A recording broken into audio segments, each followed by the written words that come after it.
Bapak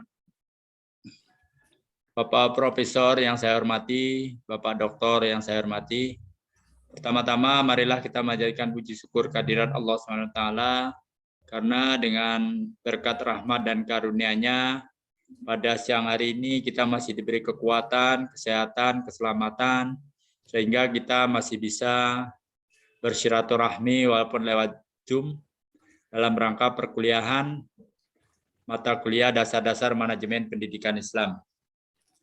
Bapak Prof maupun Bapak Dokter yang saya hormati, pertama-tama sebelum kita melakukan penyajian makalah yang insya Allah akan disajikan oleh Bu Yus, maka terlebih dahulu kita awali dengan pembacaan ayat suci Al-Quran.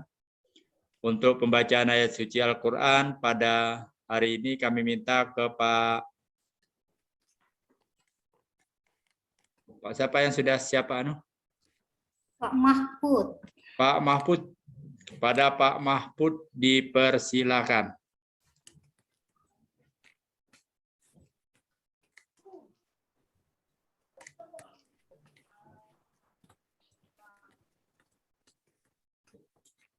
أعوذ بالله من الشيطان الرجيم بسم الله الرحمن الرحيم تلك الرسل فضلنا بعضهم على بعض منهم من كلم الله ورفع بعضهم درجات وآتينا عيسى ابن مريم البينات وأيدناه بروح القدس ولو شاء الله ما اقتتل الذين من بعدهم من بعد ما جاءتهم البينات ولكن اختلفوا فمنهم من آمن ومنهم من كفر ولو شاء الله ما اقتتلوا ولكن الله يفعل ما يريد يا أيها الذين آمنوا أنفقوا مما رزقناكم من قبل أن يأتي يوم لا بيع فيه ولا خلة ولا شفاعة والكافرون هم الظالمون الله لا إله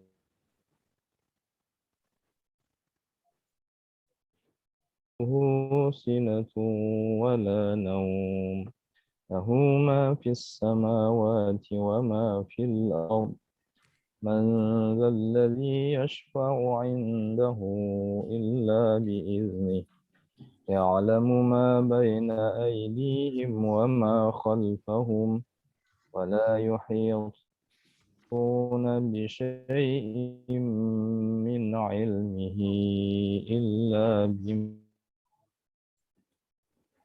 والأرض ولا يؤوده حفظهما وهو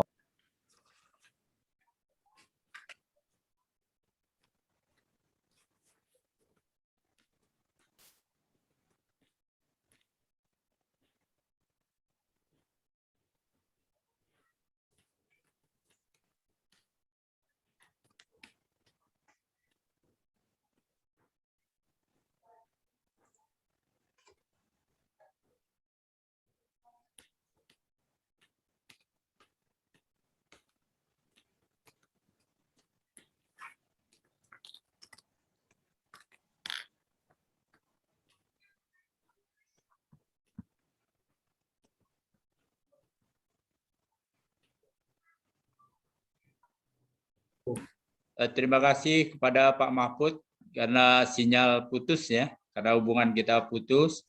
Terima kasih kepada Pak Mahfud yang telah membacakan ayat suci Al-Quran sebagai awal perkuliahan kita pada siang hari ini. Mudah-mudahan yang membaca dan yang mendengarkannya sama-sama mendapat pahala dari Allah SWT. Dan kita diberi kekuatan, kesehatan sehingga kita bisa dapat melaksanakan perkuliahan ini dengan baik sesuai dengan perencanaan kita. Untuk selanjutnya mohon kepada Bu Yusraini untuk bisa menyampaikan makalahnya sebagai bahan diskusi kita pada siang hari ini. Kepada Bu Yusraini dipersilakan. Iya, terima kasih Pak Sujono selaku moderator pada perkuliahan kita, mata kuliah dasar-dasar manajemen pendidikan.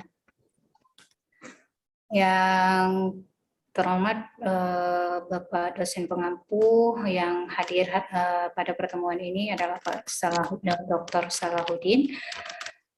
Selamat siang Pak. Kemudian teman-teman para kandidat doktor minus disertasi. Pada siang hari ini saya diberi tugas adalah membahas tentang perencanaan dalam pendidikan. Itu adalah tema yang kita bahas pada pertemuan siang hari ini. Sebelum kita masuk ke perencanaan, kita coba lihat dulu apa pentingnya perencanaan dalam pendidikan. Perencanaan itu mempunyai posisi penting dalam sebuah organisasi. Jadi perencanaan itu memang punya posisi yang sangat penting dalam sebuah organisasi. Dan perencanaan itu jika dilihat dari fungsi-fungsi manajemen pendidikan, maka dia adalah posisi pertama. Yang pertama adalah perencanaan. Itu mengapa terlihat perencanaan itu merupakan bagian penting dalam pendidikan. Kemudian ada beberapa hal yang membuat perencanaan itu penting adalah diantaranya yang pertama adalah perencanaan itu diharapkan tumbuh suatu pengarahan kegiatan. Dengan perencanaan adanya pedoman dalam pelaksanaan kegiatan. Jadi kalau tanpa rencana maka kegiatan kita akan tidak tersistematis dengan baik atau pekerjaannya akan tidak terjalankan dengan baik.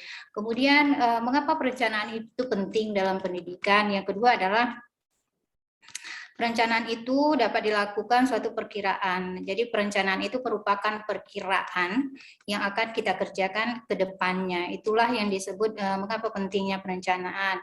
Perkiraan itu disebut dengan forecasting. Kemudian yang ketiga, bagian ketiga perencanaan itu disebut penting adalah dengan perencanaan kita punya beberapa alternatif terbaik untuk menyelesaikan tujuan yang akan kita capai. Kemudian keempat, perencanaan itu dilakukan secara skala prioritas. Artinya mana yang perlu didahulukan di antara bagian-bagian penting yang sudah kita rencanakan. Itulah mengapa pentingnya perencanaan dalam pendidikan. Kemudian kelima, adanya rencana, maka perencanaan itu merupakan salah satu alat ukur dalam melakukan pengawasan atau evaluasi.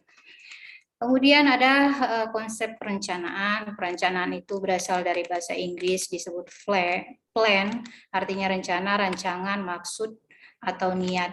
Kalau dalam bahasa Arab, kalau dalam itu disebut innama a'malu binniyat wa innama likulli imri'in ma nawa. Jadi segala sesuatu itu tergantung niat. Jadi kalau niatnya untuk mencapai tujuan pendidikan itu niatnya adalah untuk mengembangkan satu organisasi pendidikan atau memajukan organisasi pendidikan, maka pasti itu akan kita rencanakan dengan baik sesuai dengan maksud dari arti kata dari perencanaan itu sendiri. Kemudian ada pendidikan. Pendidikan itu dalam bahasa Inggris disebut dengan education. Kalau dalam bahasa Yunani disebut pedagogia. Itu yang berarti membimbing, memimpin. Kemudian konsep perencanaan dalam konsep perencanaan pendidikan itu sendiri adalah melihat ke depan dalam menentukan kebijakan yang kita sebut tadi di awal pentingnya perencanaan, yang mana yang diprioritaskan. Kemudian ketika kita menentukan merencanakan sesuatu, pastinya banyak hal yang harus kita perhatikan, mulai dari pembiayaannya, kemudian segi sosial, politik, itu bagian-bagian yang masuk kajian wilayah perencanaan pendidikan. Kemudian ayat yang mendukung tentang perencanaan itu di sini ada dua ayat. Yang pertama di surah Al-Hajj ayat 77. Bismillahirrahmanirrahim. Fa'alu khairan la'allakum tuflihun. Berbuat kebaikan supaya kamu mendapat keberuntungan. Itu tadi, jika rencana kita baik, maka kita akan memperoleh hasil yang baik. Seperti tadi disebutkan innama a'malu binniyat wa innama likulli imri'in ma nawa. Kemudian ayat berikutnya adalah Bismillahirrahmanirrahim.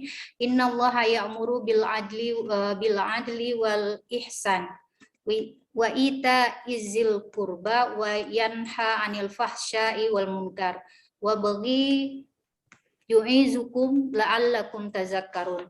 Artinya adalah janganlah kamu mengikuti apa yang kamu tidak mengetahui pengetahuan tentangnya. Sesungguhnya pendengaran, penglihatan dan hati semuanya akan diminta pertanggungjawabannya. Itu adalah ayat-ayat yang mendukung tentang perencanaan.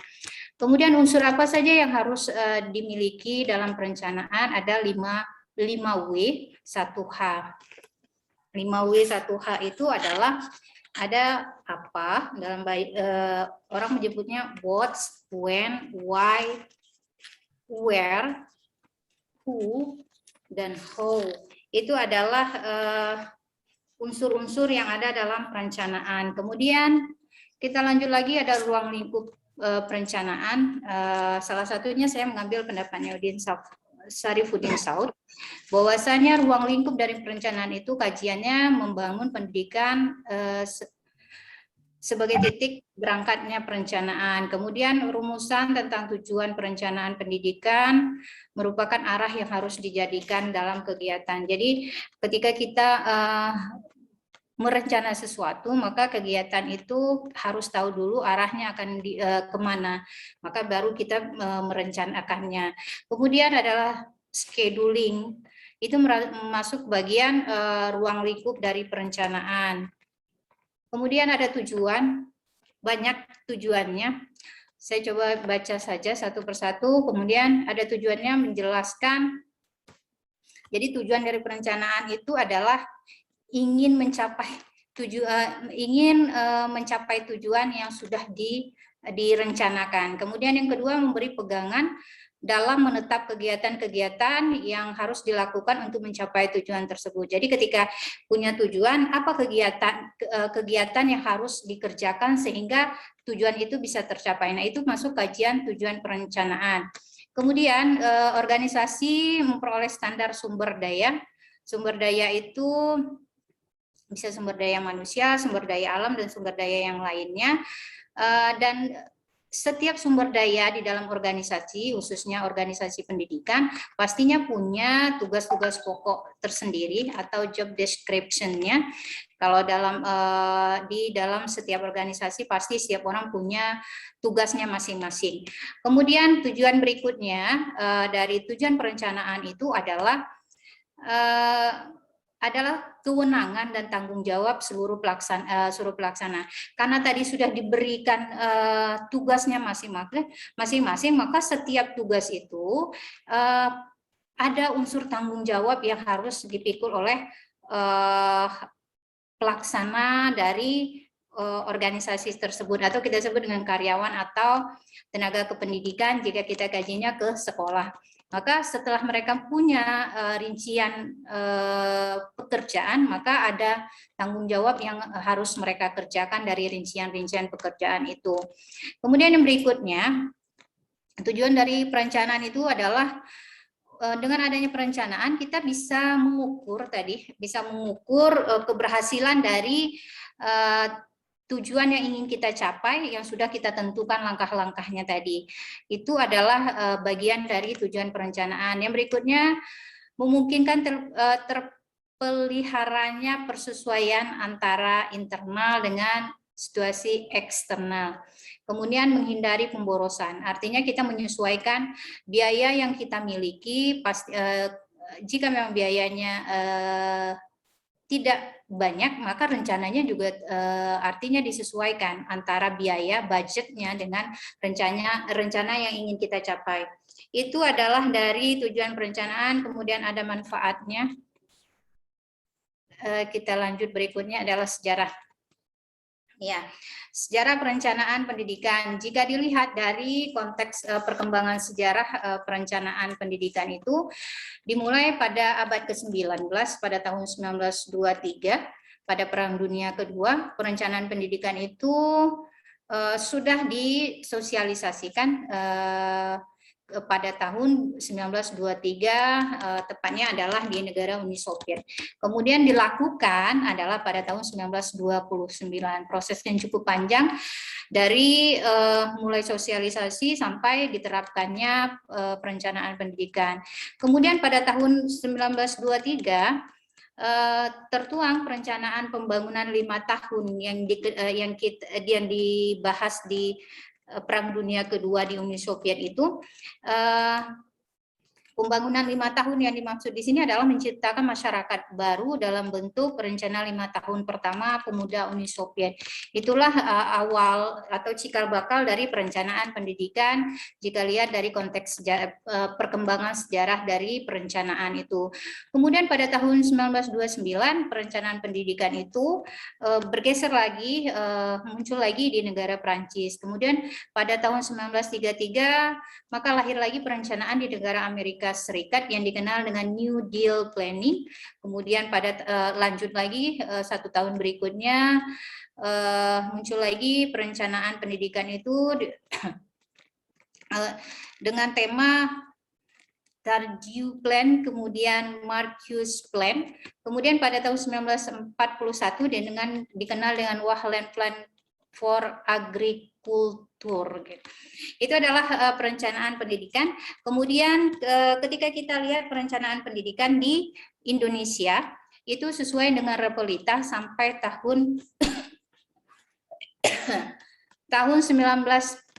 2000 Repelita menjadi RPJM, gitu, rencana pembangunan 5 tahun itu adalah di Indonesia di tahun berapa itu? 1906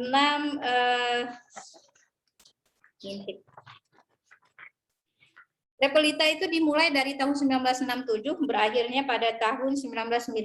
Setelah itu berganti nama, namanya RPJM. Nah, itu adalah sejarah-sejarah dari perkembangan perencanaan di dalam dunia pendidikan. Kemudian bentuk-bentuk perencanaan pendidikan. Perencanaan itu jika dilihat dari segi waktunya, ada namanya perencanaan jangka panjang, menengah, dan jangka pendek. Itu jika dilihat dari segi waktunya. Kalau dilihat dari ruang lingkupnya, wilayah wawasan dari perencanaan itu sendiri ada perencanaan makro, meso, dan mikro. Itu jika dilihat dari bentuk perencanaan pendidikan. Nah, bagaimana pendekatan dalam perencanaan pendidikan itu? Apa-apa saja yang harus diperhatikan ketika kita akan melakukan satu rencana dalam dunia pendidikan? Ada beberapa hal yang dilihat, ya, pendekatan yang digunakan adalah kita harus melihat adalah pendekatan kebutuhan permintaan masyarakat. Misalnya contohnya pada saat sekarang sekolah-sekolah atau dunia pendidikan mulai dari SD, SMP, kemudian SMA muncullah dengan istilah IT-nya, Islam terpadu, arti dengan kebutuhan masyarakat akan ilmu agama, maka muncullah permintaan atau kebutuhan dari masyarakat itu ada munculnya akhirnya sekolah-sekolah yang Islam terpadu itu. Nah, di dalam Islam terpadu itu mengarahkan agar siswa mempunyai ilmu agama, arti antara agama dan ilmu umumnya sama baiknya. Itu adalah jika dilihat dari pendekatan permintaan masyarakat atau social demand approach. Kemudian ada lagi pendekatan ketenaga kerjaan. Barangkali maksudnya ke wilayahnya Pak Sujono ya kali.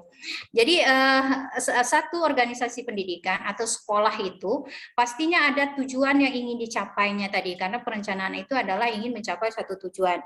Nah, tujuan yang ingin dicapai adalah sekolah itu misalnya SMK gitu. Tujuannya adalah siswa ketika selesai dari sekolah tersebut punya keterampilan. Nah, keterampilan itu disesuaikan, nanti akan ada rencana dari bidang kurikulumnya seperti apa, sehingga mereka ketika selesai memang terampil dalam pekerjaan, dalam dunia kerja. Misalnya ketika pertukangan, kemudian mesin, pastinya ada rencana-rencana yang mulai dari kurikulumnya seperti apa, biayanya seperti apa. Nah, itu disebut dengan pendekatan ketenaga kerjaan. Nah, ini penting dalam membuat satu rencana pendidikan. Jadi memang harus diperhatikan apa sebenarnya tujuan ingin dicapai dari satu organisasi pendidikan tersebut. Kemudian ada juga pendekatan untung rugi, kemudian ada pendekatan efektivitas biaya tadi, artinya untung rugi ini adalah investasi gitu. Jika orang investasi bukan berarti investasi kita harus meletakkan uang di bank atau di mana, tapi investasi ini adalah berbentuk pendidikan investasinya. Kalau kita ingin anak kita gitu, atau siswa kita memang ketika selesai dari sekolah tersebut mempunyai kemampuan atau ilmu yang diinginkan, maka itu adalah bentuk investasi. Jadi ada orang sanggup membayar mahal saat memasukkan anaknya ke sekolah karena memang terbukti kalau sekolah itu bisa menghasilkan anak-anak yang cerdas secara emosional, kemudian secara agamanya, cerdas secara keilmuannya. Nah, itu adalah dengan yang dimaksud untung ruginya tadi, itu merupakan kajian dalam perencanaan pendidikan. Jadi pendekatan itu penting ketika ingin merencanakan pendidikan ke depan mau seperti apa. Kemudian adalah pendekatan efektivitas biaya. Itu adalah bagian. Kemudian ada lagi efektivitas perencanaan tadi, kita masuk lagi ke bagian. Jadi ketika kita bicara efektivitas, kita bicara lagi unsur-unsur dari perencanaan tadi di awal, yang di awal tadi dibicarakan. Artinya ada 5 W-nya tadi: what, when, where, why. Nah, kemudian satu how-nya itu merupakan hal terpenting, bisa dikatakan rencana itu sudah sesuai dengan yang diinginkan. Jika melihat dulu siapa yang akan kita bahas, kemudian apa, di mana tempatnya. Misal jika kita ingin merencanakan pendidikan yang baik atau satu lembaga pendidikan yang baik, pastinya kita melihat siapa yang akan mengerjakan, apa yang akan kita kerjakan, di mana kita menempatkan lembaga pendidikan tersebut. Nah, itu bagian-bagian yang harus diperhatikan sehingga perencanaan itu bisa dibilang efektif. Kemudian bagian keduanya adalah pragmatis, artinya disertai dengan perhitungan konkret berdasarkan asumsi yang logis. Kemudian operasional dapat dengan kemampuan yang ada, ambisius tapi realistis. Artinya seperti kita saja ketika dalam diskusi pasti ada kayaknya slogan-slogan. Salah satunya yang saya suka adalah slogannya Pak Supriyadi ketika kita harus selesai S3-nya dalam waktu 2 tahun gitu. Nah, memotivasi gitu. Nah, itu adalah satu bentuk rencana yang ingin dicapai. Nah, ambisius memang, tapi harus realistisnya, artinya kita harus kerjakan bagian-bagian yang apa saja. Jika memang harus lulus dari S3 itu apa yang harus kita, salah satunya adalah disertasinya. Barangkali itu masuk bagian dari ambisius tapi realistis. Artinya harus punya semangat yang tinggi untuk menyelesaikan itu, tapi kerjakan juga disertasinya salah satunya. Itu jika dilihat dari perencanaan, saya lihatnya bukan itu di bagian ambisius tetapi realistis. Kemudian keberlangsungan, jika sesuatu dimulai maka terus dikerjakan. Artinya ketika kita sudah merencanakan, sudah meniatkan, kalau dalam bahasa kita niat, sudah meniatkan segala sesuatu, pasti kita akan berusaha menyelesaikan rencana itu dengan baik, maka akan tercapailah tujuan yang sudah kita tentukan itu, yang sudah kita rencanakan itu. Maka itulah yang dimaksud dengan keberlangsungan itu. Kemudian fleksibel, sewaktu-waktu diadakan penyesuaian asalkan tidak mengurangi sasaran perencanaan sesuai dengan fungsi manajemen. Kalau kita coba ilustrasikan ke bagian yang semangat menggebu-gebunya kita, karena baru perkuliahan, ingin cepat menyelesaikan itu, saya pikir itu melihatnya adalah sesuatu yang fleksibel, artinya kita memang berambisi menyelesaikannya, tapi jika memang ada kendala-kendala ke depannya, maka itu bisa berubah sesuai dengan kondisi yang ada itu, tapi tidak keluar dari rencana yang sudah kita tentukan itu. Itu jika melihat efektivitas perencanaan pendidikan, kemudian komprehensif secara menyeluruh, kemudian skala prioritas semuanya, skala prioritas artinya di mana yang di antara 4 yang penting, mana yang harus didahulukan. Misalnya seperti kita ingin menyelesaikan perkuliahan gitu, ingin menyelesaikan pendidikan. Yang mana skala yang harus menjadi prioritas? Ada makalah yang harus diselesaikan, ada disertasi yang juga harus diselesaikan. Maka di bagian itu mana yang didahulukan? Kalau dilihat dari skala prioritas berarti tugas-tugas perkuliahan, mata kuliah itu yang harus didahulukan, tapi bukan berarti disertasinya juga ditinggalkan. Nah, itu jika diilustrasikan seperti itu, mudah-mudahan bisa dipahami. Kemudian segala sesuatu itu pasti punya hambatannya. Kita merencanakan, Allah yang menentukannya. Kita adalah bagian perencana. Allah yang menentukan. Apa saja hambatan-hambatannya? Ada politik, ekonomi, waktu, hukum. Politik lebih ke kebijakan, kemudian ekonomi seperti apa pembiayaannya, kemudian waktu. Kadang kita menentukannya 1 minggu bisa, misalnya kita adalah melihat perencanaan itu di bagian jangka menengahnya, harusnya bisa diselesaikan dalam waktu jangka menengah. Jangka menengah itu waktunya di atas 6 sampai 10 tahun kalau tidak salah. Nah, itu jangka menengah. Jika waktu dalam waktu itu tidak terlaksana dengan baik, maka dia akan masuk ke ranahnya jadi jangka panjang 10 sampai 15 tahun. Kajian-kajian itu adalah jika kita lihat dari segi waktu. Nah, artinya jika kita sudah merencanakan harusnya 5 tahun selesai tapi tidak terselesaikan, berarti itu merupakan satu hambatan. Jadi waktu merupakan bagian yang harus memang kita perhatikan, atau kendala-kendala dalam perencanaan, bagaimana kita meminimalisir bagian-bagian dari segi politik, ekonomi, waktu, hukum. Kemudian ada top manager, top leader, keterlibatan sumber daya manusia. Kalau di dalam pendidikan biasanya ada komite sekolah yang masuk ke bagian sumber daya manusia itu. Nah, itu merupakan bagian-bagian yang masuk bagian akan menghambat. Nah, hambatan itu bagaimana bisa kita minimalisir, tapi tidak mungkin bisa membuangnya, itu kan tidak mungkin. Tapi adalah meminimalisir dari hambatan-hambatan itu atau masalah-masalah itu ketika kita merencanakan pendidikan. Itu dia makalah tentang perencanaan dalam pendidikan. Terima kasih, saya kembalikan waktunya ke Pak Sujono selaku moderator. Terima kasih pada Bu Yus yang telah menyampaikan makalahnya sebagai bahan diskusi kita semua. Maka untuk kesempurnaan dari makalah tersebut, marilah sama-sama berikan masukan, saran maupun pertanyaan. Untuk tahap pertama ini kita minta 2 orang dulu.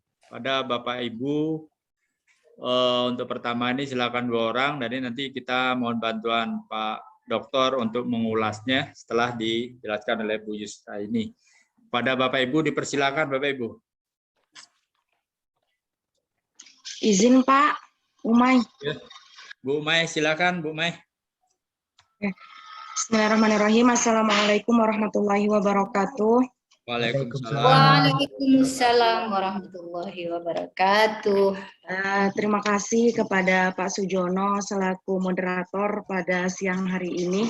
Dan mohon izin Pak Doktor untuk dapat bertanya kepada Bu Yus selaku penyaji materi yang menarik pada siang hari ini. Terima kasih, Bu Yus. Silakan, Mengenai ya Bu, Ya, mengenai efektivitas tadi Bu tentang perencanaan dari pendidikan.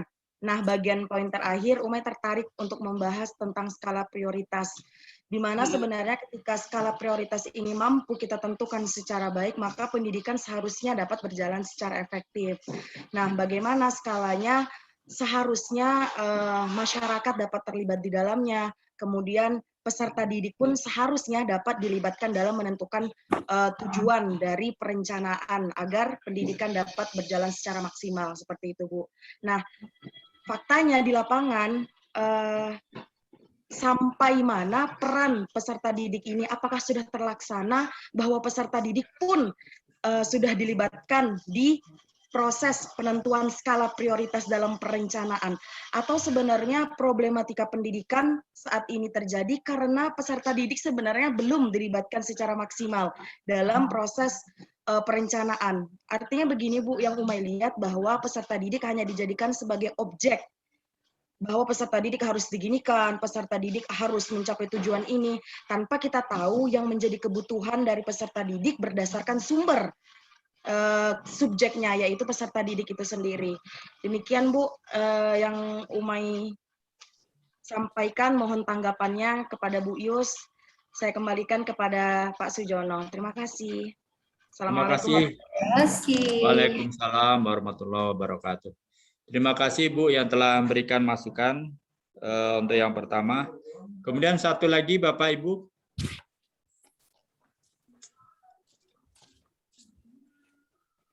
Silakan masukannya satu lagi. Boleh Pak Siono. Yuk silakan Pak Doni. Pak Don. Assalamualaikum warahmatullahi wabarakatuh. Waalaikumsalam warahmatullahi wabarakatuh. Mohon izin Pak Dokter terima kasih Pak Sujono telah memberikan kesempatan kepada kami. Yang disampaikan makalah dari Bu Yusra ini sangat menarik dan sangat bagus sekali. Baik dari pemaparannya maupun dari materinya. Yang kami ingin tanyakan,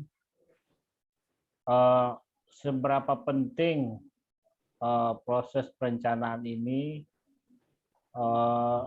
di dalam sebuah lembaga atau sebuah organisasi atau suatu kegiatan. Karena ada juga sebuah lembaga itu tanpa rencana pun dia bisa berjalan tidak maksimal. Jadi dalam kehidupan sehari-hari kita kan banyak juga tidak ada rencana, tiba-tiba nyampe di sini, tiba-tiba nyampe di sini. Tapi ada juga yang berhasil.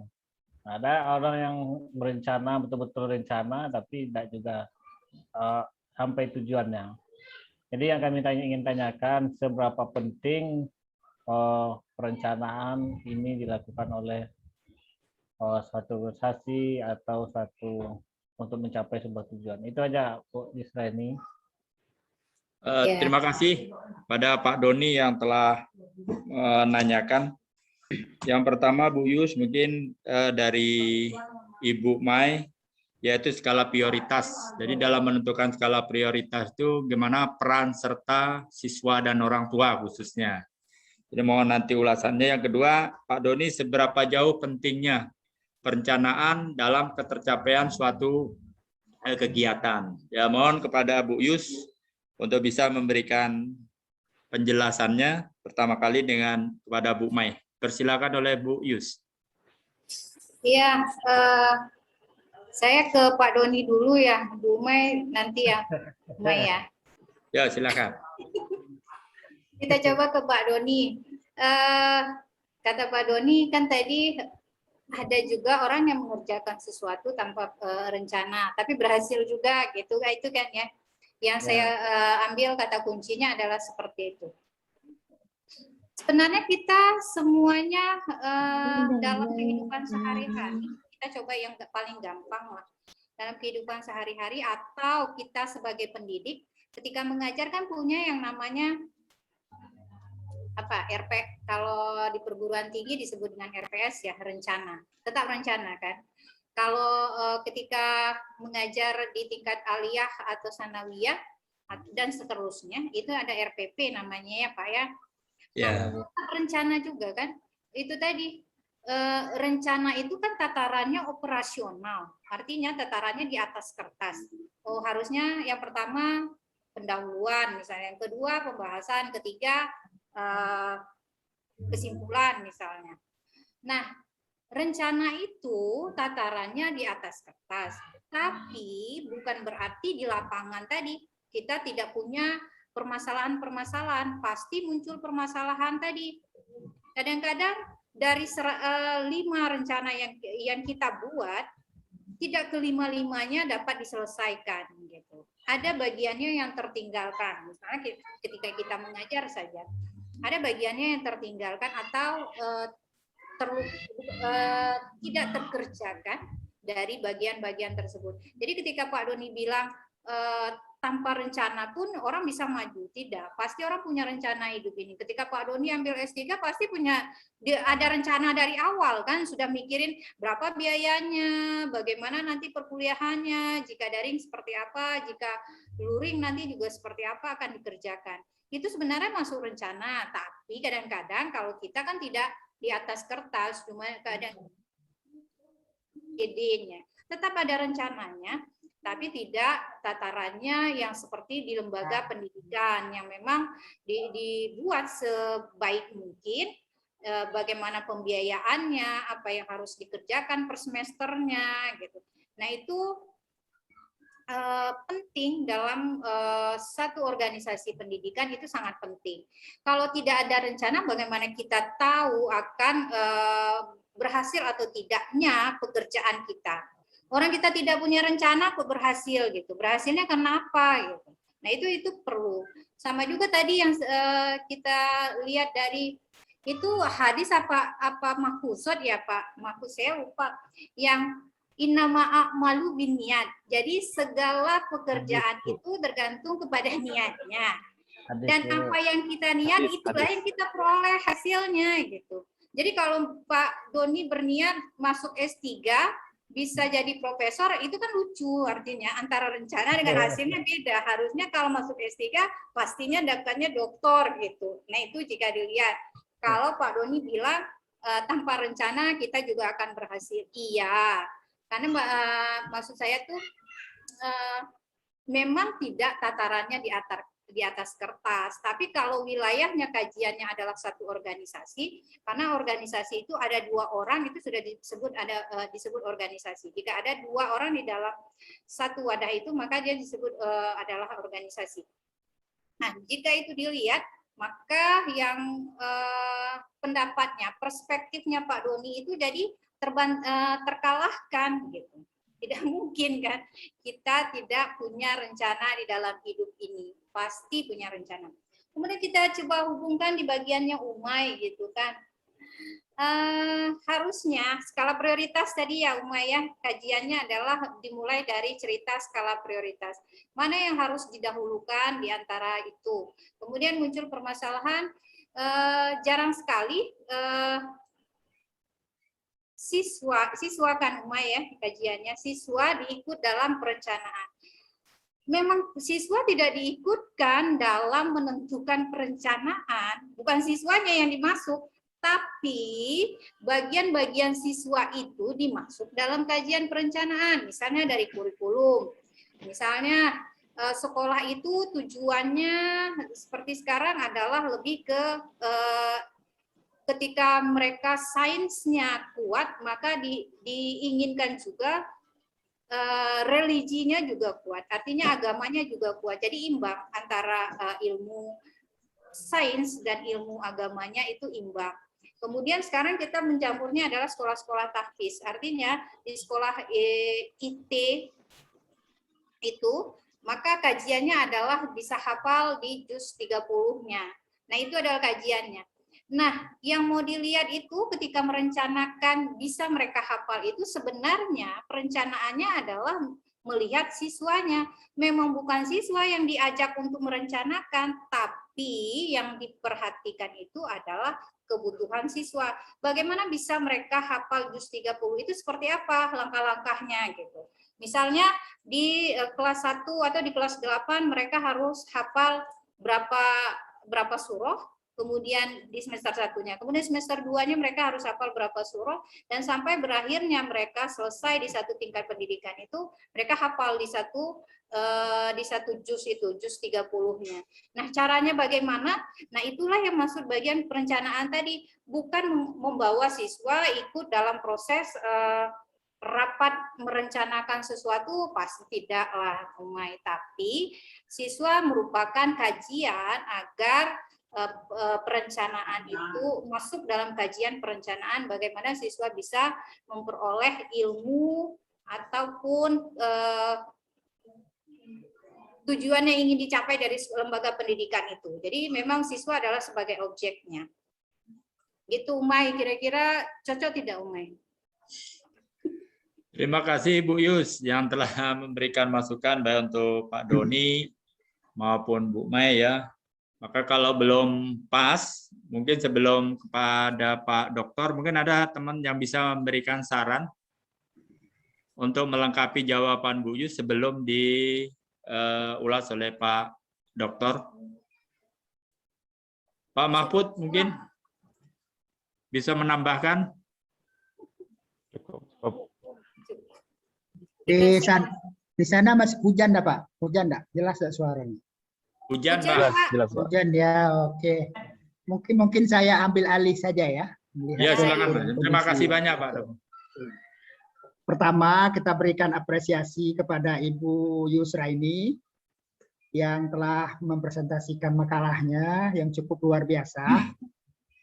Terima kasih. Ini hari ini siapa yang dah hadir nih? Coba Kosmanya diidentifikasi siapa yang masa saya nih yang nggak pernah hadir atau yang jarang hadir. Hari ini kan ada masuk semua ya? Sudah masuk semua? Masuk semua Pak. Tadi 10 ya, alhamdulillah. Pak, karena Sudah jaringan. masuk ya, alhamdulillah. Inilah. Oke, Bu Yusrani. Ya. Pertama, tadi menanggapi dari pertanyaan Pak Doni tadi ya.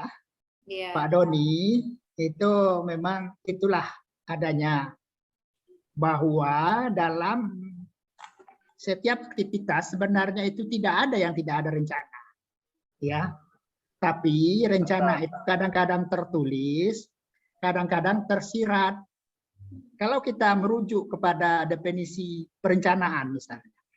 Salah satunya Anderson mengatakan bahwa perencanaan itu ya menyiapkan seperangkat keputusan untuk tindakan di kemudian hari. Kemudian ada yang menjelaskan bahwa perencanaan itu adalah proses menentu arah.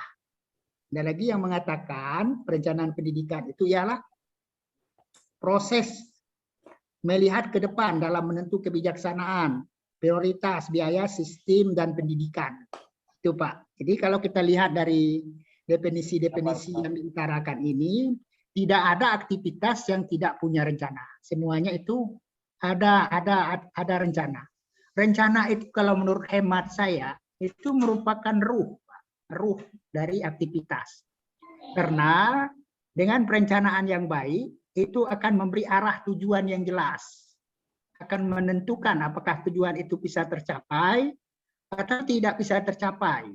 Nah, oleh karena itu perencanaan yang baik maka harus mengikuti prosedur, langkah-langkah dan tahap-tahap perencanaan. Ini yang nampaknya Bu Jus yang tidak muncul dalam makalah Ibu ya. Langkah-langkah ya atau tahap-tahapan perencanaan itu sendiri. Karena nanti mungkin kita masing-masing kita membuat sebuah rencana. Kemudian dalam pendidikan itu kan kita mengenal ada dua rencana. Ada perencanaan strategis, ada perencanaan operasional. Dan ini juga harus kita pahami. Calon-calon doktor harus bisa membuat perencanaan strategis dan operasional pendidikan.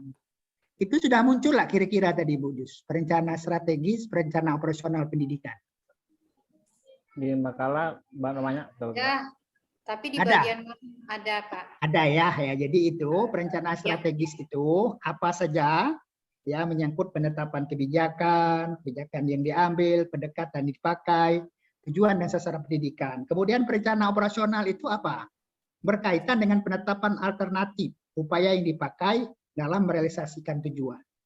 Dan kedua perencanaan ini masing-masing adalah bertujuan bagaimana melakukan sesuatu yang benar, bagaimana pula mengerjakan sesuatu yang benar. Jadi masing-masing kita paham dan mengerti bagaimana mendesain sebuah rencana pendidikan, baik berbentuk perencanaan strategis maupun perencanaan operasional. Saya maksud dengan langkah-langkah tadi adalah tahapan-tahapan yang dilakukan dalam berencana. Misalnya ada penentuan dan merumuskan tujuan yang dicapai apa kan? Kemudian mengumpulkan data, mengidentifikasi masalah, mendesain rencana, melaksanakan rencana, serta evaluasi rencana. Dan ini penting, Pak. Ya, ini penting. Dengan kita mengetahui langkah-langkah, mengetahui tahap-tahap yang ada dalam perencanaan, kita bisa melakukan. Kalau tidak salah dalam Permen Dikmen atau Menteri Pendidikan dan Kebudayaan itu juga ada, sudah jelas ya rambu-rambunya. Bagaimana langkah merencanakan sebuah program pendidikan, bagaimana langkah melaksanakan atau membuka kelas-kelas baru dan jurusan-jurusan baru. Dan ini semua Ibu Jus, bukan kekurangan makalah Ibu Jus karena materinya itu terlalu gemuk mungkin ya, maka ini menurut hemat saya perlu ditambahkan lagi sebagai revisinya ya, ada revisi ke Apa depan. tambahannya tadi? Iya, bikin Ibu langkah-langkah atau tahap-tahap perencanaan. Kemudian ada langkah-langkah perencanaannya di atas ada ya, di ada ya. nomor urut 4, Iya. menentukan dan merumus tujuan yang hendak dicapai. Salah satunya. Terus nanti Ibu jelaskan perencanaan strategis dan operasional itu ya, perencanaan strategis. Dijelaskan ya Pak. Ya, jelaskan lagi. Apa saja yang termasuk perencanaan strategis, apa saja termasuk perencanaan operasional. Dan ini kalau tidak salah ada yang mengangkat ini perencanaan strategis dan operasional. Karena kadang-kadang tidak sinkron antara perencanaan strategis dengan perencanaan operasional. Pokoknya mantap-mantap tampil makalah. Mudah-mudahan ke depannya ya selama 8 sesi yang saya pintu ini lebih mantap dan lebih baik ya. Minggu depan siapa lagi? Minggu depan. Minggu depan. Ya. Bu Nurmadia ya. Nurmadia, Pak. Apa bahasannya? Mengenai organizing, Pak, organizing dalam pendidikan. Organizing. Ya mantap juga tuh organizing. Bagaimana kita mengorganisasikan pendidikan ya. Langkah dari fungsi manajerial, fungsi manajemen yang kedua ya. Planning, organizing ya. Kita mudah-mudahan kita dapat paham dan mengerti lebih mendalam dan mendasar tentang POAK ini terutama ya. Sehingga nanti Ibu Bapak memang betul-betul terlahir Doktor Manajemen Pendidikan Islam. Terus Bu Jus, itu ayatnya tadi, itu kan yang Ibu Jus jelaskan tadi, inna Allaha ya'muru bil 'adli wal ihsan wa ita'i dzil qurba wa yanha 'anil fahsya'i wal munkari wal baghi ya'izukum la'allakum tazakkarun. Itu kan sering baca khutbah tuh Pak ya, sudah khutbah dibaca ya. Kemudian ayat yang pas itu kalau proses penentu arah itu Al-Hasr ayat 18 ya. Ya ayyuhallazina amanu taqullah wal tanzur nafsum ma qaddamat liqad wattaqullah. Hai orang-orang yang beriman ayat 18 ya. Oh iya. Hai orang-orang yang beriman, bertakwalah kamu pada Allah dan hendaklah setiap diri memperhatikan, mempersiapkan apa yang kamu kerjakan untuk hari esok. Esok dunia maupun esok akhirat. Itu pas tuh. Tadi pas juga lah, tapi ada yang lebih pas lagi.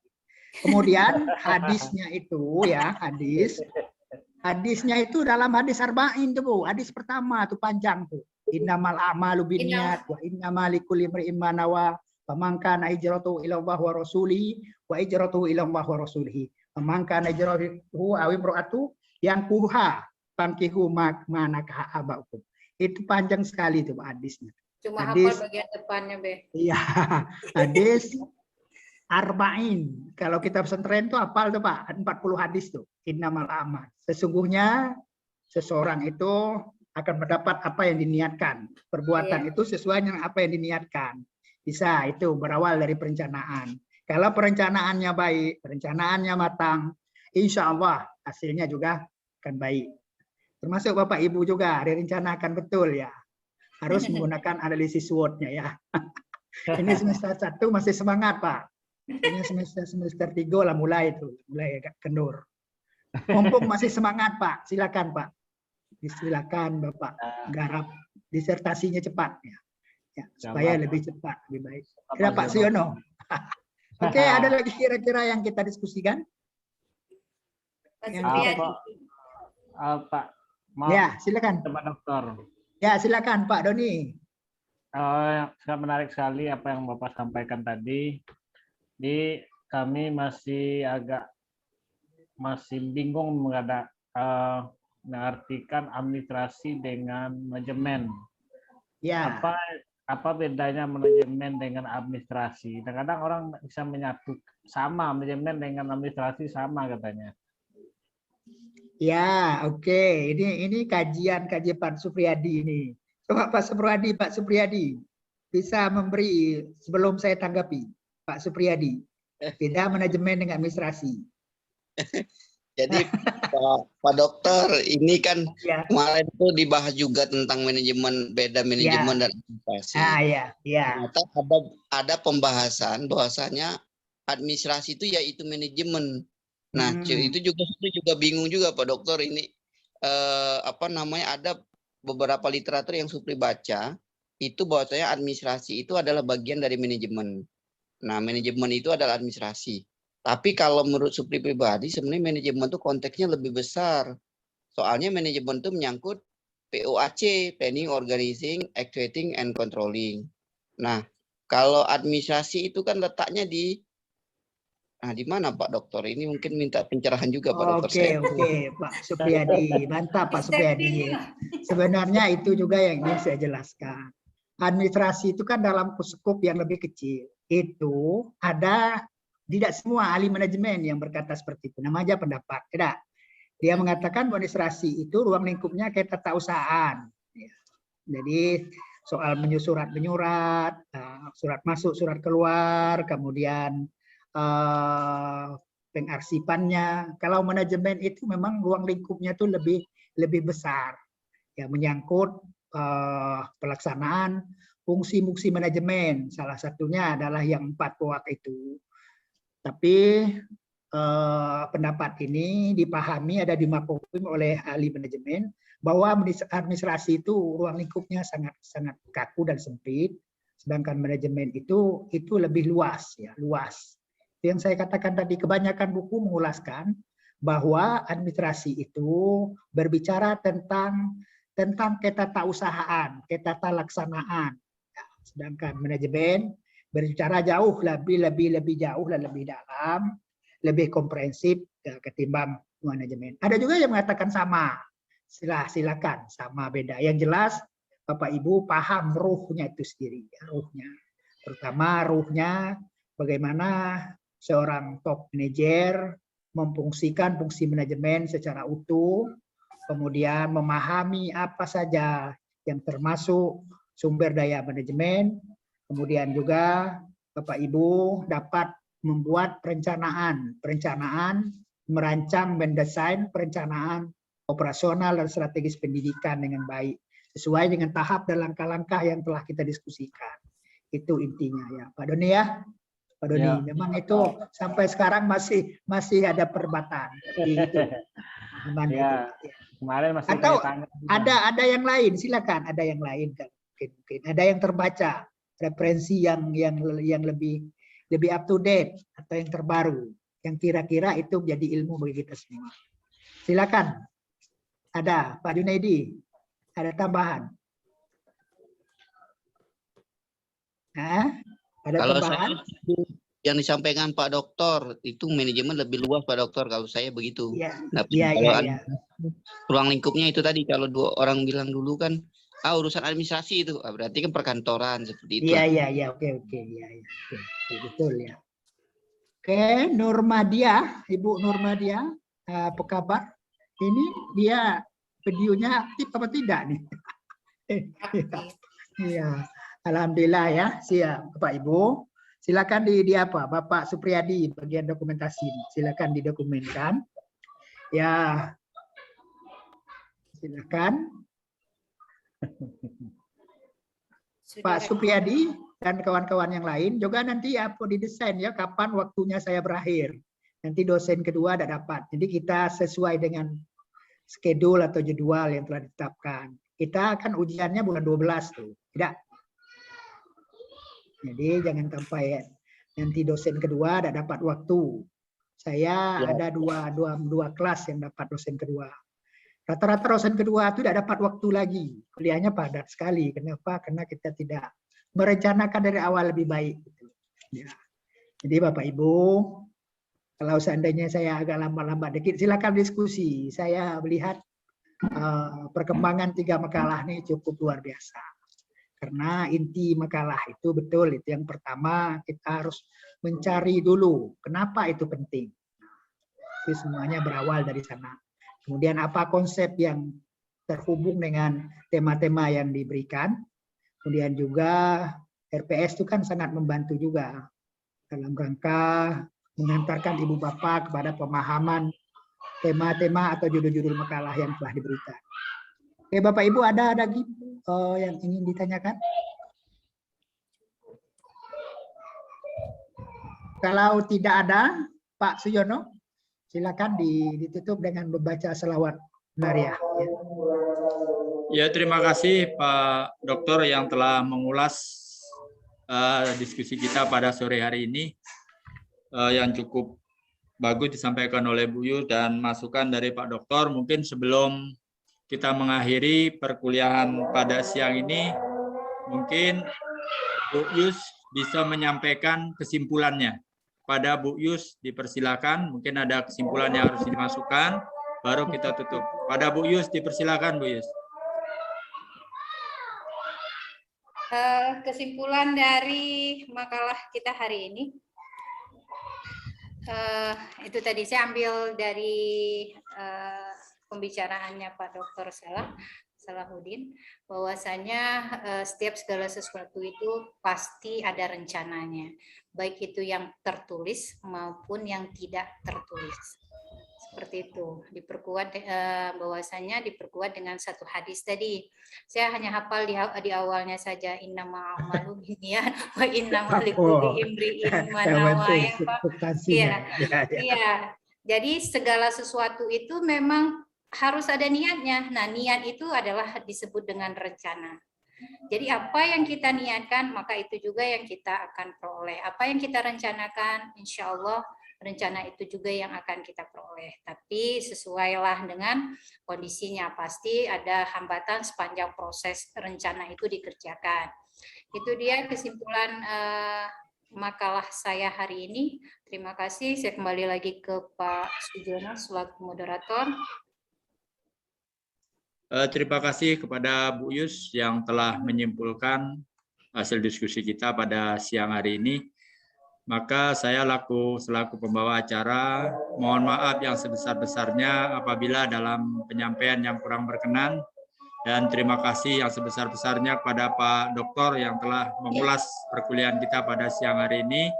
Maka untuk sore ini kegiatan kita akhiri dengan membacakan Alhamdulillahirabbil alamin. Rabbil alamin. Pak, mari kita baca selawat dulu ya. Ini kebetulan bulan Maulid juga ya. Kita selawat dulu, selawat biasa saja.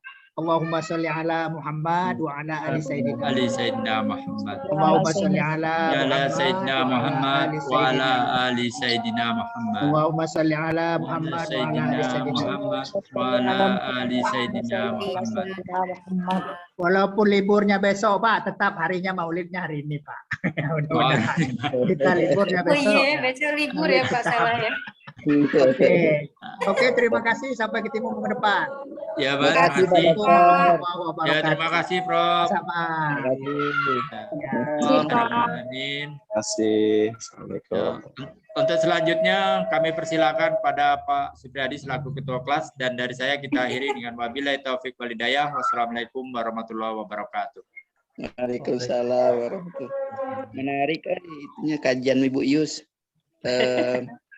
Pak, yang Iya. penting tugasku hari ini selesai. Ya. Apa minggu depan Ibu Nur ya? Untuk yang ini ya. Kita Jumat ini mata kuliah A besok itu siapa? Besok malam, Prof Lias. Nah, siapa tuh? Prof Lias siapa, Pak? Aku bagian terakhir nanti di pertemuan ke-8. Pak Siono bukan ya? Prof Lias ya? Administrasi. Makalah besok malam. Itu kita tengok beda. Ya nanti coba Bu di share Bu. Mari kita lihat dulu. Siapa yang punya? Aku punya ya? Ada ya? Ketua.